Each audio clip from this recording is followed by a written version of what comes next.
ఇప్పటి వరకు సరిగ్గా ఓకే అమ్మా. పరమ ఓం శ్రీ గురుభ్యో నమః. 17/4/2025 మాస్టర్స్ ఆన్ ద పాత్ అనే గ్రంథం నుంచి శ్రీ లక్ష్మీ మేడం గారు సంభాషణ తీసుకున్నారు. ఓకే. సప్లిమెంటరీ యాక్ట్స్ అని 286 అమ్మా. ఏంటి రికార్డింగ్ ఆన్ లో ఉంది. 286 అమ్మా. 292. ఓకే అమ్మా. అంటే ఇంకా ఇతర కళలు అంటే మొట్టమొదటిగా ఈ జగత్ ప్రభువుని గ్రేట్ కింగ్ అంటారు, వన్ ఇనిషియేటర్ అని కూడా అంటారు. ముగ్గురు శిష్యుల్ని, వాళ్ళందరూ ఆ flame, lords of the flame, Venus నుంచి వచ్చినటువంటి వాళ్ళు భూమి మీద జన్మ తీసుకున్నారు. After the attainment of Buddhahood by the lord Gautama, అంటే లార్డ్ గౌతమ బుద్ధాహుడ్ ని పొందిన తర్వాత వీళ్ళు ముగ్గురు జన్మ తీసుకుని వచ్చారు.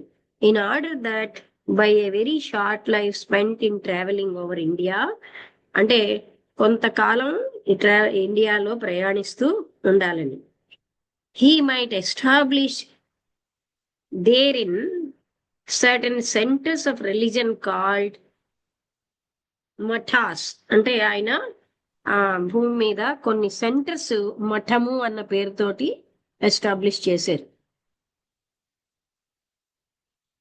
అయితే ఆయన పేరు అన్నది ఇన్కార్నేషన్, ఆ జన్మలో శంకరాచార్యులు. Not he who wrote the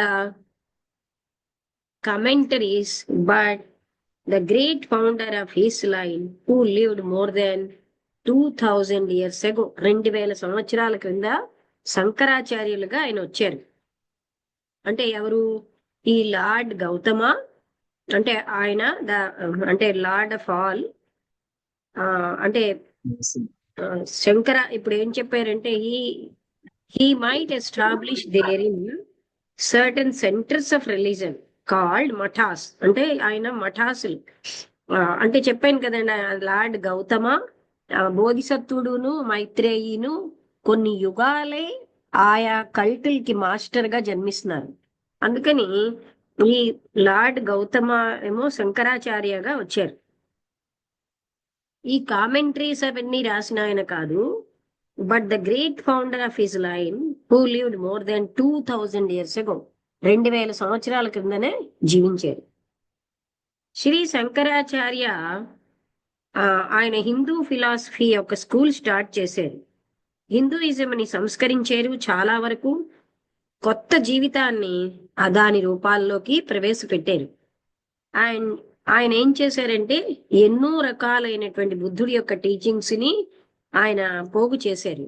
Hinduism today, ఈ రోజు హిందూయిజం అన్నది ఎన్నో మార్గాల్లో దాని యొక్క హై ఐడియల్ ని కోల్పోయినా is a very much more living faith than in the old days. ముందు కంటే ఇప్పుడే లివింగ్ ఫెయిత్ అంటే మతంగా ఉంది.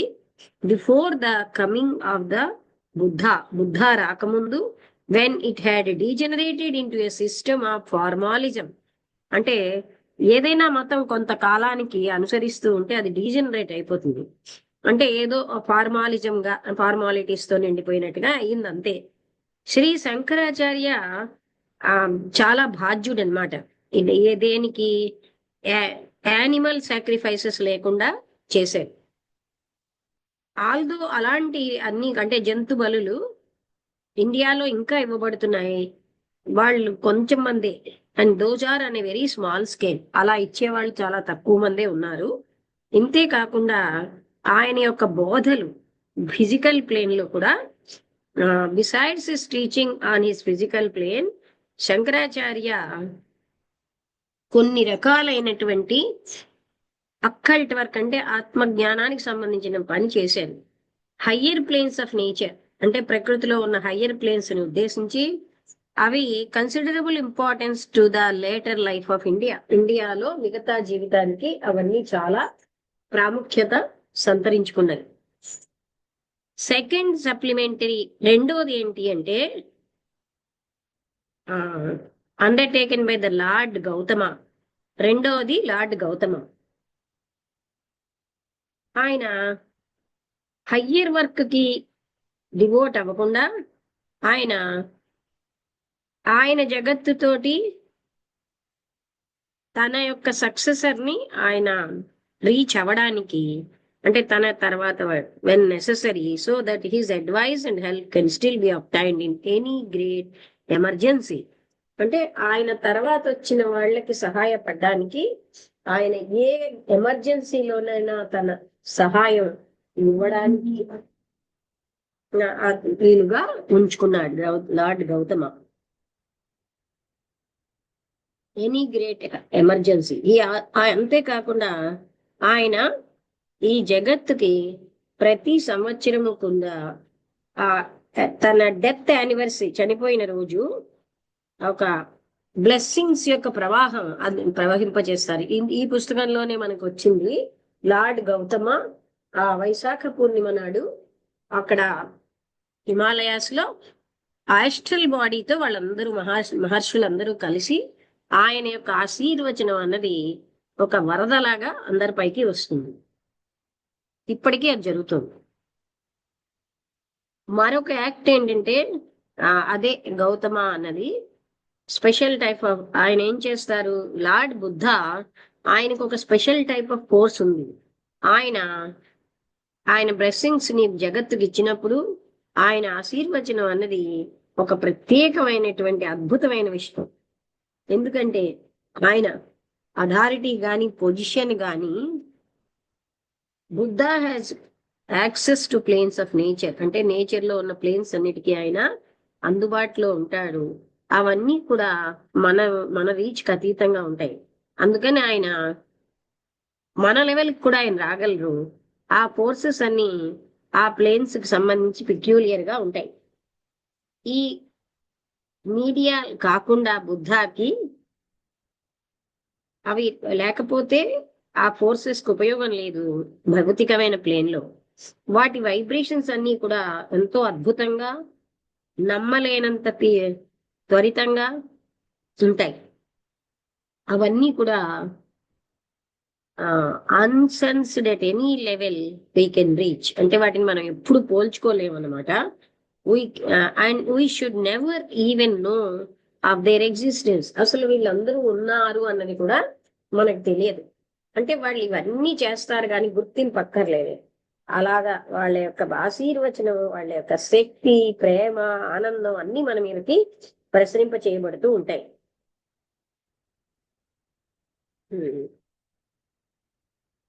ఎంతో అద్భుతంగా ఉంటాయి ఆ వైబ్రేషన్లన్నీను. ఎంతో ర్యాపిడ్ గా, స్పీడ్ గా ఉంటాయి. ఆయన యొక్క ఆశీర్వచనం అన్నది 4 వైపులా విస్తరించింది ప్రపంచంలో. ఇన్స్టంట్ గా ఛానెల్స్ అన్నవి, అంటే అది ఆ శక్తి ప్రసరింప చేసే ఛానల్స్ కూడా ఉంటాయి. వాటర్ ఎలా అయితే 4 వైపులకి వెళ్తుందో అలాగే ఆయన ఆశీర్వచన శక్తి కూడా. ఆయన మంచి పని అంతటినీ బలం చేస్తూ ఉంటారు, శాంతిని చేకూరుస్తూ ఉంటారు హృదయాలకి. దాన్ని రిసీవ్ చేసుకునే వాళ్ళకి ఆ శాంతి వెళ్తూనే ఉంటుంది. ఇక్కడితో ఆ చాప్టర్ అయిపోయింది. వైశాఖ ఫెస్టివల్ అంటే చెప్పాం కదండి, అంటే మనకి మే నెలలో వస్తుంది వైశాఖ పూర్ణిమ. ఆ రోజు అకేషన్ అంటే వండర్ఫుల్ అవుట్ పోరింగ్. ఆ రోజు ఏంటంటే పూర్ణిమ కదా, ఫుల్ మూన్ డే. ఆ ఇండియన్ నెలల్లో వైశాఖం, అది సిలన్లో వేసాక్ అంటారు, ఇంగ్లీష్ మే. అంటే అదేంటంటే లాస్ట్ ఆయన భూమి మీద జీవించినటువంటి యానివర్సరీ, ఆయన జననం, అలాగే బుద్ధాహుడ్ పొందడం, ఆయన మరణం, ఫిజికల్ బాడీ మరణం ఒకే రోజు జరిగాయి, వైశాఖ పూర్ణిమ నాడే. అలాగే ఆయన యొక్క అద్భుతమైనటువంటి ఆంతరంగికమైన టీచింగ్ యొక్క గుర్తింపు ఏంటంటే అది ఎగ్జోటరీ సెరిమోనీ, బాహ్యంగా ఒక సెరిమోనీ చేస్తున్నారు. ఆన్ ద ఫిజికల్ ప్లేన్ లో కూడా సెరిమోనీ చేస్తారన్నమాట.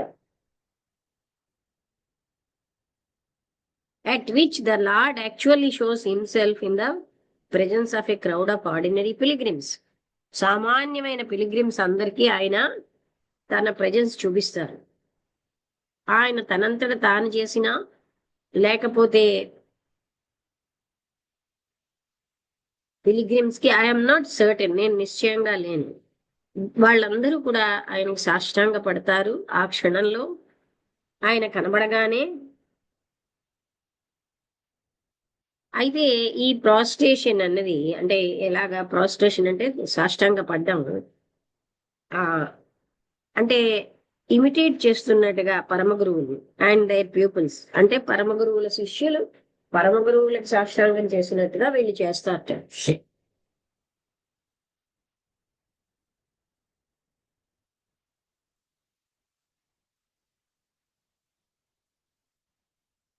అందుకని ఇక్కడ లార్డ్ గౌతమకి మిగతా శిష్యులందరూ అలాగే చేస్తారు. ఇది at least of the pilgrims have seen him for themselves, అంటే చాలా మంది ఆయన్ని చూశారనమాట. For the existence of the ceremony is widely known among the Buddhist, ఎందుకంటే బుద్ధిస్టులందరికీ ఆ సెరిమోనీని తెలియపరుస్తారు. వైశాఖ పూర్ణిమ అన్నప్పుడు సెంట్రల్ ఏషియాలో దాన్ని appearance of the shadow or reflection of the Buddha, అంటే ఆయన యొక్క నీడ కనబడడం గాని, రిఫ్లెక్షన్, బుద్ధుడి యొక్క రిఫ్లెక్షన్ అని గాని చెప్తారట. Description given of it in such traditional accounts being as a rule, ఈ పుస్తకంలో కూడా ముందు ఇవ్వబడింది, ఎలా కూర్చుంటారు ఎవరెవరు ఏ ఏ ప్లేసుల్లో, ఇలాగా దీని డిస్క్రిప్షన్ ఎన్నో పుస్తకాల్లో అక్యురేట్ గా ఇవ్వబడింది, అంటే కరెక్ట్ గా మనకి తెలుసున్నట్టుగా. అక్కడ రీజన్ ఏమీ ఉండదు ఎందుకని ఆ వ్యక్తి who happened be in the neighbourhood at the time may not be present at the ceremony, అంటే ఆ సెరిమోనీలో నైబర్హుడ్ లోనే మనకు కనబడినటువంటి ఆ వ్యక్తి కనబడడు. ఇక్కడ ఏం చెప్తున్నారంటే appears to be no reason why any person whatever who happens to be in the neighborhood at the time may not be present at the ceremony, అంటే తన నైబర్హుడ్ లోనే కనబడిన వ్యక్తులు అక్కడ ఉండకపోవచ్చు. No apparent effort is made to restrict the number of spectators, అంటే ఇంతమందే ఉండాలి అని ఎఫర్ట్ ఏమి కనబడేటట్టుగా లేదు, అంటే ఎవరైనా అక్కడికి వెళ్ళొచ్చు. though it is true that one hears stories of parties of pilgrims, అంటే ఎంతో మంది ఈ యాత్రికులు అక్కడికి వెళ్ళారు, వాళ్ళు వాండర్డ్ ఫర్ ఇయర్స్, సంవత్సరాలు ఆ స్పాట్ ఎక్కడో తెలియక తిరిగేది, అంటే వాళ్ళ అనుగ్రహం ఉంటేనే వెళ్తారనమాట. అలాగా తర్వాత గ్రేట్ వైట్ బ్రదర్హుడ్, అంటే శ్వేత సోదర బృందం, అంటే పరమ గురువుల యొక్క ఆ సోదర బృందం, ఎక్సెప్ట్ కింగ్ తప్ప అందరూ ఆయన యొక్క ముగ్గురు డిసైపుల్స్ సాధారణంగా ఈ సెరిమోనీకి అటెండ్ అవుతారు. And there is no reason, ఏ కారణము దానికి లేదు, why any of our earnest theosophical members, అంటే మనలో ఎంతో నిజాయితీతో ఉన్న దివ్యజ్ఞాన సమాజ సభ్యులు should not be present at it in their astral bodies, వాళ్ళ ఆస్ట్రల్ బాడీస్ లో దివ్యజ్ఞాన సమాజ సభ్యులు అక్కడ ఎందుకు ఉండరో నాకు తెలియదు. Those to whom the secret has been confided usually try so to arrange matters, అంటే ఎవరికైతే ఈ secret చెప్పబడిందో put their physical bodies to sleep an hour or so before the exact moment of full moon, అంటే వాళ్ళు astral బాడీతో దర్శనమిస్తారు గనక ఆ సరి అయిన ఆ టైంకు ముందు వాళ్ళ ఫిజికల్ బాడీస్ నిద్రిస్తాయి. And to be undisturbed until about in hour of 3. ఏమాత్రం డిస్టర్బెన్స్ లేకుండా ఒక గంట వరకు నిద్రపోతారు. నిద్రపోసినప్పుడు యాస్ట్రల్ బాడీస్ తో అక్కడికి వెళ్తారనమాట.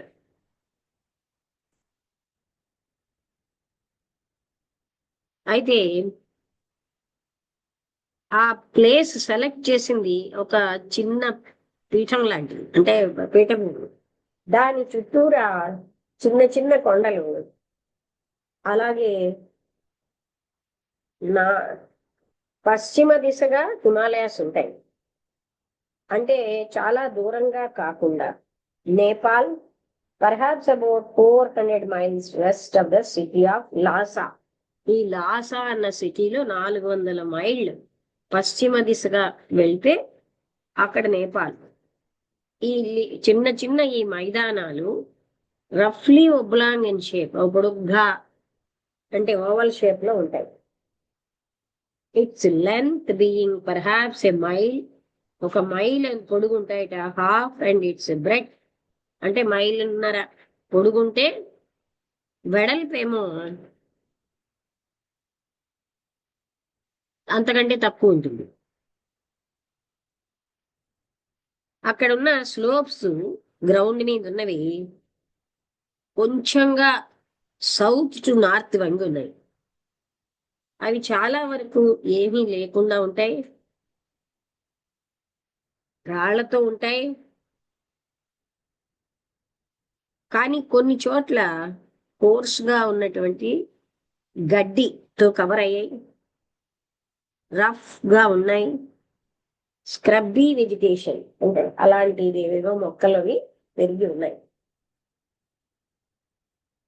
ఒక సెలయేరు పైనుంచి కిందకి ప్రవహిస్తోంది పశ్చిమ దిశగా. ఆ పీఠభూమికి నార్త్ వెస్ట్ కార్నర్ లో క్రాస్ చేసి middle of the north side, అంటే ఉత్తర దిశలో మధ్యగా ఒక పైన్ క్లోజ్డ్ రేవైన్ అంటే రివర్ లో ఉన్న ఒక చిన్న పాయ, దాని ద్వారా ఈవెంచువల్లీ రీచింగ్ ఏ లేక్. అప్పుడు ఒక లేక్ని చేరి అది చాలా దూరం నుంచి, కొన్ని మైళ్ళ దూరం నుంచి కనిపిస్తుంది. దాని చుట్టూరా ఉన్న కంట్రీ అంది అది చాలా వైల్డ్ గా, అలాగే ఎవరూ లేనట్టుగా ఉంది. అక్కడ ఏ బిల్డింగ్స్ లేవు దృష్టిపథంలో, ఎక్సెప్ట్ ఒక రూయిన్డ్ వినాశనమైన స్తూపం తప్ప. అది ఒక 2 లేదా 3 హట్స్ అన్నమాట దాని దగ్గర ఉన్నాయి. In the of the hills on the eastern side of the plane, అంటే తూర్పు దిశగా అక్కడ కొన్ని కొండలు ఉన్నాయి. ఒక్క స్తూపం ఒకటి తప్ప 2 లేదా 3 గుడిసెలు ఉన్నాయి. ఆ హిల్స్ అన్నవి eastern side of the plane లో ఉన్నాయి. About the centre of southern half of the plane, ఆ దక్షిణ దిక్కుగా ఉన్న ప్లేన్ లో ఒక పెద్ద block of greyish white stone, అంటే బూడిద రంగులోని వైట్ స్టోన్ ఉంది. అది గ్లిట్టరింగ్ సబ్స్టెన్స్, ఏదో మెరుస్తున్న సబ్స్టెన్స్ తోటి ఉన్నది. అండ్ అల్టార్ లైక్ బ్లాక్, ఏదో అక్కడ బలిపీఠం లాంటి ఒక block, perhaps 12 feet in length, అంటే 12 అడుగుల పొడుగు, 6 feet వైడ్, 6 అడుగుల వెడల్పు, and standing about 3 feet out of the ground, అంటే 3 అడుగుల ఎత్తులో ఉంది. అయితే ఒక్కసారి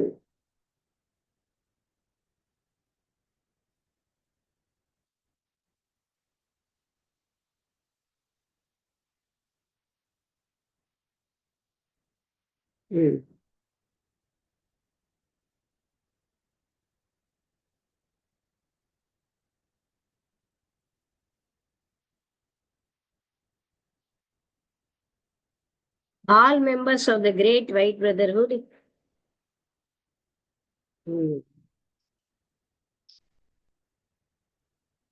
ఒకసారి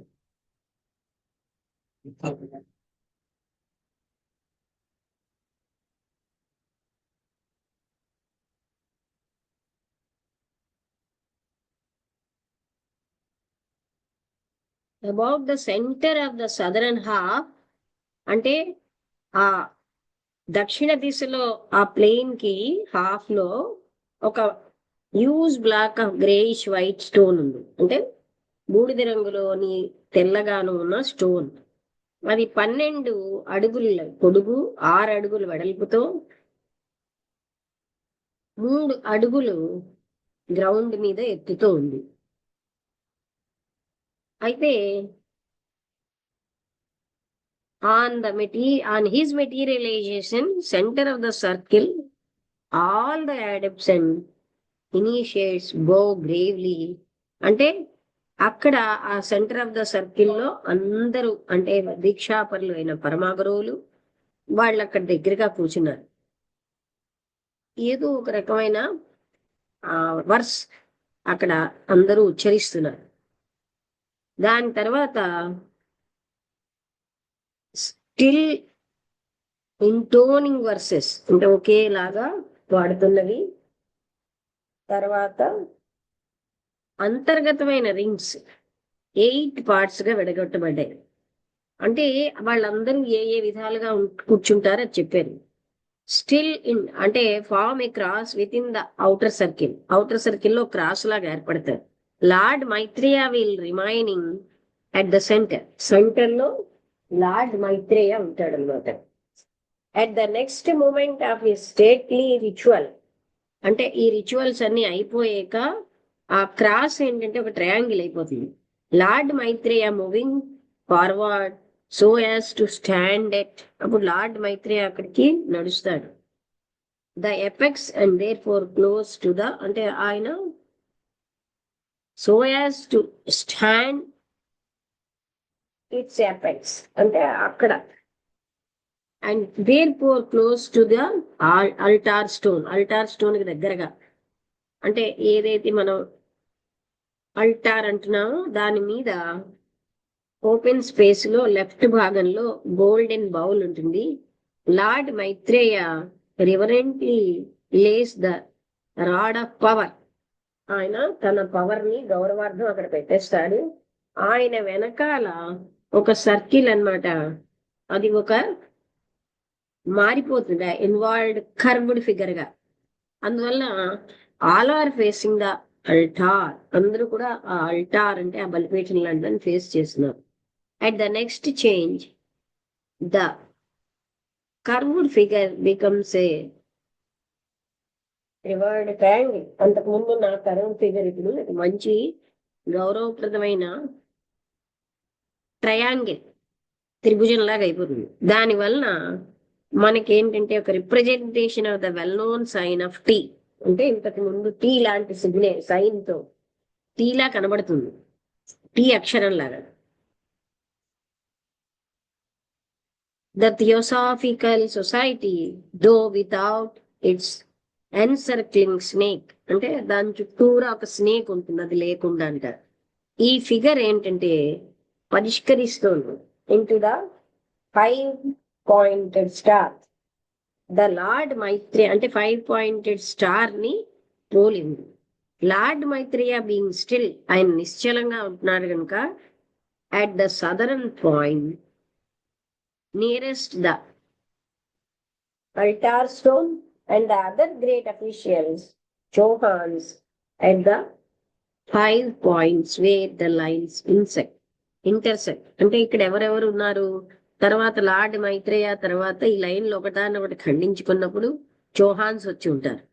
ఒక రకంగా ఈ డయాగ్రామ్ అన్నది సింబాలిక్ అంటే ఒక రకమైన symbolic figure. Here we apprehended as some of them are not easy to describe. అందులో కొంతమందిని మాత్రం డిస్క్రైబ్ చేయడం సాధ్యం కాదు. అంటే ఒక అంటే శూలం లాంటివి బొమ్మ ఇచ్చారు, తర్వాత ఏవో సర్కిల్స్ ఇచ్చారు. ఒక సర్కిల్లో ట్రయాంగిల్, 2 స్టార్స్, ఒక త్రిభుజంలోంచి 3 పొడుగ్గా ఉన్నటువంటివి వచ్చినట్టుగా ఒక పుష్పంలా ఉంది. ఇది డయాగ్రామ్ 13 అని చెప్పి ఇచ్చారు. ద గ్రేటెస్ట్ బ్లెస్సింగ్ అంటే ఇక్కడ మనం ఏం చూస్తున్నాం అంటే ఈ 7th అండ్ ఫైనల్ స్టేజ్ అనేది రీచ్ అయ్యేసరికల్లా చాంటింగ్ ఆగిపోతుంది. కొన్ని క్షణాల తర్వాత పూర్తి సైలెన్స్, అందులోంచి లార్డ్ మైత్రేయ ఆయన రాడ్ ఆఫ్ పవర్ అన్నది తన చేతిలోకి తీసుకుని ఆయన raising it above his head utters in few sonorous word of Pali భాషలో ఆయన అది తీసుకుని చెప్తారనమాట. All is ready master come, అంతా సిద్ధంగా ఉంది రెండేది. అప్పుడు as he again lays down the fairy rod, తన చేతిలో ఉన్న రాడ్ని కింద పెడతాడు. And the exact moment of the full moon, సరిగ్గా ఫుల్ మూన్ మూమెంట్ వచ్చేసరికల్లా లార్డ్ బుద్ధ కనబడతాడు. ఒక జైజాంటిక్ ఫిగర్ పెద్దగా floating in the air just above the southern hills. ఆ దక్షిణ దిశలో ఉన్న కొండల పైన లార్డ్ బుద్ధ కనబడతాడు.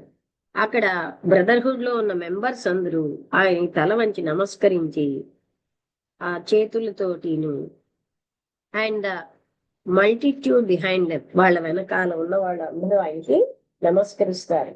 ఫాల్ ఆన్ దేర్ ఫేస్, వాళ్ళు ఏం చేస్తారు, అండ్ రిమైన్ ప్రోస్ట్రేట్ అంటే ఆయనకి సాష్టాంగ నమస్కారం చేస్తారు. ఇతరులు 3 వర్సెస్ చదువుతారు. అవి which were taught by the lord Buddha, వాళ్ళకి బుద్ధా గారు నేర్పించి. అంటే lord Buddha himself during his earth life to be school boy ఛత్ర, ఆ లైఫ్ వరకు లార్డ్ బుద్ధ అక్కడ ఉంటాడనమాట. ప్రతిసారి ఆయనే వస్తాడు. లార్డ్ బుద్ధ ఆయన ఏంటంటే సాఖ్యముని అంటాం కదా, ఆయన మానవాళిలో బెస్ట్ ఆఫ్ టీచర్స్, గొప్ప టీచర్. ఆయన ఏం చెయ్యాలో తన జీవితకాలంలో చేశాడు. ఆయన అంటే నిర్వాణ స్థితికి వెళ్ళిపోయాడు. Is filled with strength and energy, ఆయన శక్తితోటి స్ట్రెంగ్త్ తోటి నిండిపోయాడు. Him the blessed one I make for my guide, ఆయన్నే నేను నా గైడ్ గా తీసుకుంటున్నాను. సత్యం ఏమిటంటే non material, it brings freedom from passion. అంటే the truth is non material, సత్యం ఎప్పుడు మెటీరియల్ గా ఉంటది. అదేం చేస్తుందంటే ప్యాషన్ నుంచి విముక్తి చేస్తుంది, కోరిక నుంచి, దుఃఖాల నుంచి మన విముక్తి చేస్తుంది. అంతేకాకుండా అన్ని బాధల నుంచి, మచ్చల నుంచి చాలా మధురంగా ఉంటుంది, ప్లెయిన్ గా ఉంటుంది, లాజికల్ గా ఉంటుంది. కానీ ఈ ట్రూత్ అన్నది I take as my guide, నా గైడ్ గా తీసుకుంటున్నాను. వేర్ ఎవర్ ఈజ్ గివెన్, ఈ 8 అంటే నోబుల్ వన్స్ యొక్క 8 two in pairs from the 4 grades, వాళ్ళు ఇద్దరిద్దరుగా 4 గ్రేడ్స్ గా అవుతారు. హూ నో ద ట్రూత్, వాళ్ళకి సత్యం తెలుసు. వెరీలీ బ్రింగ్స్ గ్రేట్ రివార్డ్, వాళ్ళు ఎంతో పనిష్మెంట్ కాకుండా రివార్డ్ అనేది తెస్తున్నారు. This brotherhood of the noble one I take at my guide. అంటే వైశాఖ పూర్ణిమ నాడు బుద్ధుడు యాస్ట్రల్ బాడీతో అక్కడున్న మహర్షులందరికీ దర్శనం ఇస్తారు. సామాన్య ప్రజలు కూడా చూడొచ్చు, చూసిన వాళ్ళు ఉన్నారు. అది యాస్ట్రల్ బాడీతో, అందుకని వాళ్ళు ముందుగా కొంతసేపు ముందు పడుకుంటే యాస్ట్రల్ లో వాళ్ళు వెళ్ళి చూడగలరు. ఇక్కడికి ఆపుతున్నాను. అంటే బుద్ధ జయంతి కోసం ఈ పుస్తకంలో పిక్చర్ కూడా ఇవ్వబడింది. అంటే ఆ రోజు వైశాఖ పూర్ణిమ, బుద్ధుడు పుట్టినరోజు, చనిపోయిన రోజు, ఎన్లైటన్ అయిన రోజు వైశాఖ పూర్ణిమే.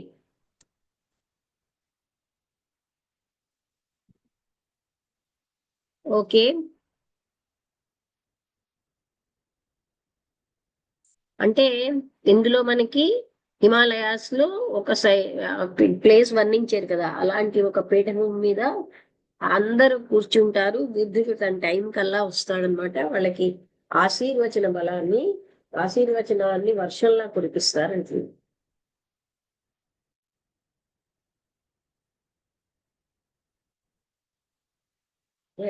వసంతలత నువ్వేమైనా చెప్తావా?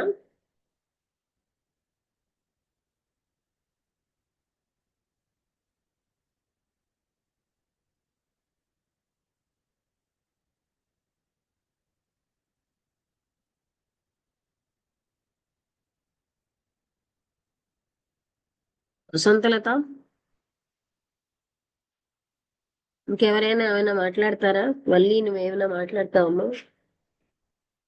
అంటే మనం ఈ పుస్తకానికి ఇప్పుడు ఎన్ని పేజీలు వచ్చామంటే చాలా ముందుకు వచ్చాం. 299 పేజెస్ అంటే 328 ఉన్నాయి. ఇంకో 29 పేజెస్ ఉంటాయి మనకి. అంత చివరికి వచ్చాం. తర్వాత గ్రేట్ బ్లెస్సింగ్ అన్న పేరుతో చదువుతాం. ఆ 28 పేజెస్ తర్వాత ఈ పుస్తకం అయిపోతుంది. తర్వాత మనం ఏ పుస్తకం చదవాలి డిసైడ్ చేద్దాం.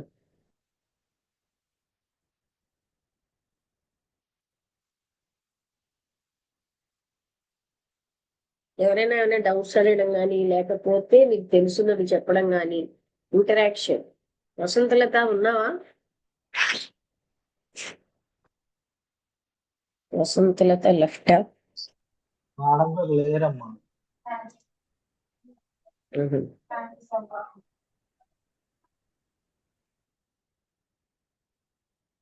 ఇంకెవరైనా?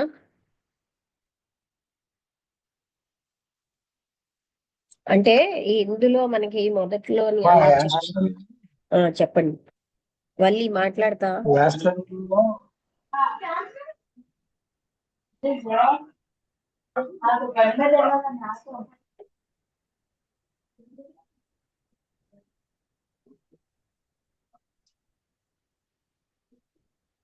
అన్మ్యూట్ చేసుకోవచ్చు ఎవరికి వారు.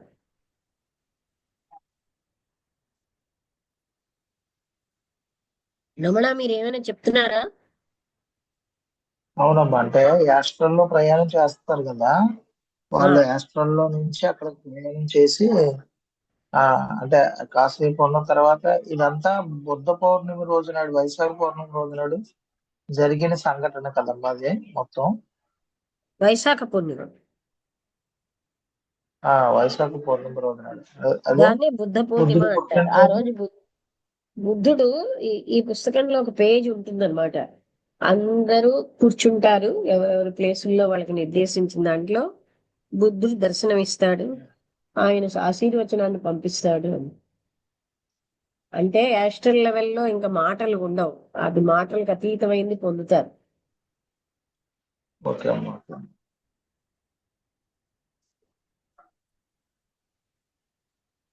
ఇంకేమైనా ఎవరైనా మాట్లాడతారా? హలో, మళ్ళీ చెప్పు. అంటే ఆస్ట్రల్ ట్రావెల్ చాలా మంది ఈ ఋషులు మునులు వీళ్ళందరూ మెడిటేషన్ లో కూర్చొని సైలెంట్ గా ఉంటారు అనుకుంటాం కానీ, సో వీళ్ళు చేసేది కూడా ఆస్ట్రల్ ట్రావెల్. అంటే ఆ, వేరే బీయింగ్స్ తో వీళ్ళు ఆస్ట్రల్ ట్రావెల్ ద్వారా కమ్యూనికేట్ చేస్తారు అనమాట. హలో, వింటున్నాను, చెప్పు. అంటే సో ఆ, ఆస్ట్రల్ ట్రావెల్ ని ఒక స్టేట్ ఆఫ్ ఒక లెవెల్ ఆఫ్ డ్రీమ్ స్టేట్ లా చూస్తారు అనమాట. అంటే అంటే ఇప్పుడు మనందరం మామూలుగా మనకు పడుకున్నప్పుడు మనకు తెలియకుండా ఆస్ట్రల్ ట్రావెల్ చేస్తాం. చేస్తాం. వాళ్ళకి అంటే తెలిసి మనం చేస్తాం. మనం మనం పడుకున్నప్పుడు మన డ్రీమ్ వరల్డ్ ఆటోమేటిక్ గా యాక్టివేట్ అవుతుంది. సో చాలా మంది మన డ్రీమ్స్ ని మనం కంట్రోల్ చేయలేం, బట్ ఆ డ్రీమ్ వెళ్తూ ఉంటది అనమాట, ఒక రీల్ లాగా. సో ఆ డ్రీమ్ మీద మనకు కంట్రోల్ ఉండదు. సో ఒక డ్రీమ్ మీద మన కంట్రోల్లో ఒక డ్రీమ్ రన్ అవుతుంది అని అంటే ఈ డ్రీమ్ లోనే మనం అన్నిటిని కంట్రోల్ చేయగలుగుతున్నాం అనుకోండి, అది లూసిడ్ డ్రీమ్ స్టేజ్ అంటాం దాన్ని. ఉమ్. ఏం స్టేజ్? ఈ లూసిడ్ డ్రీమ్ స్టేజ్ అంటాం. అంటే లూసిడ్ డ్రీమ్ స్టేజ్ లో మన డ్రీమ్ ని మనం కంట్రోల్ చేయొచ్చు అనమాట. అంటే కొంతమందికి వాళ్ళకి ఆ తెలిసి ఆస్ట్రల్ ట్రావెల్ చేస్తారు. అదే అంటున్నా. ఆ లూసిడ్ డ్రీమ్ తర్వాత స్టేజే ఆస్ట్రల్ ట్రావెల్ అంటున్నా. అంటే ఉమ్. వీళ్ళ థర్డ్ ఐకి ఆస్ట్రల్